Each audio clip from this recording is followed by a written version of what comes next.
you be your own individual? Well, first of all, you need to be able to stay true to your opinions, even though someone else disagrees with them. It doesn't have to be a huge opinion. It could be something as simple as your favorite TV show. For example, my one is Avatar: The Last Airbender. You should practice just not letting what they think affect what you think about what you like. I had a friend with such strong opinions that was so uncompromising that anything that was different to what she thought was wrong for her. So to avoid confrontation, I would agree with whatever she said. So I just became a boring clone of her, blindly accepting whatever she said. I do still see that person, and when she says something that I disagree with, I make that clear, like I don't agree with her, because I know that I don't have to be like her. I don't have to like the same things as her.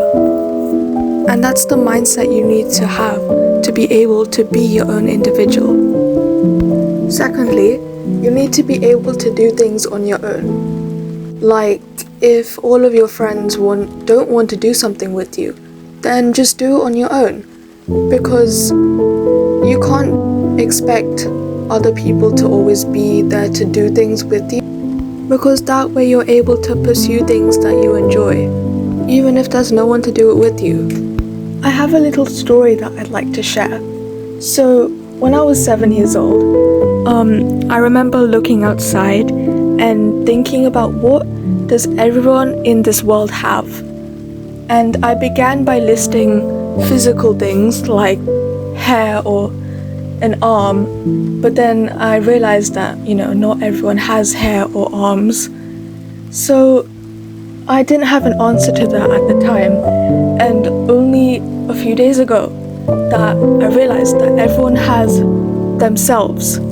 Everyone has their own lives, which is why it's so important to have your individuality. Because everything in your life is temporary, except yourself. I'm not saying that, humans are not temporary, it's just that within your lifetime, you're the only thing that's permanent. So you have to be able to make the most of that, so you don't regret that you didn't make the most of it when you die. Now, what I said about being true to your own opinions, I don't want you to interpret that as being close-minded, because if someone else has a view that helps you understand that your view actually needs to be changed for the better, so then accepting someone else's more progressive and just more ideal view is actually good for you. Something that I find helpful is to write down the things you like. You don't have to share it with anyone, and it's something that's personal to you. So then if you just write down the things that you like without any influence by someone else, that can just help you better understand yourself and figure out what makes you unique. Finding your individuality is basically just being able to understand yourself. I started doing this in the summer last year, and the thing that I did to do this was finding out my MBTI type, because that provided a guideline for me to figure out what my negative traits are, and then being able to research on how to fix them. One thing is that I kind of went really overboard with this whole MBTI thing. I just became very, very obsessed with it. I shouldn't just base my life off an MBTI type. That's not good. For me, one thing I noticed is that I base my self-worth off the things I'm good at, like art. So when I'm not good at art, when I make things that I don't like, then that just feels extra bad. So I've worked on that. I'm 10 times better at not doing that than I was 5 months ago, which is great. And recognizing things that you do that are negative and working on them and fixing them, that is what will help you become a better person. Because really you're learning about yourself, you're understanding yourself, and it's just great for you because you're one step closer to not being a clone of other people, to just being your own self, I guess.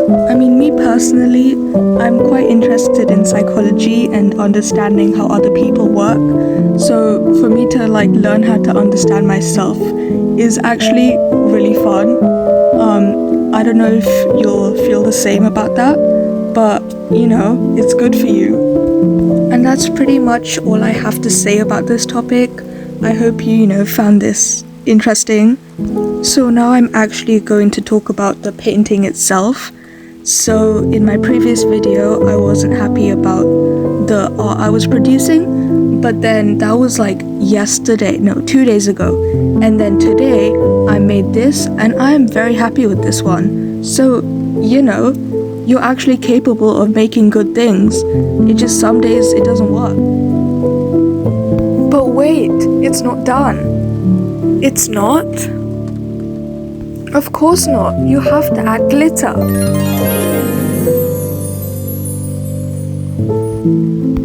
I really enjoyed making this video. I really do hope that, you liked it, and I'll be making more of these talking videos in the future.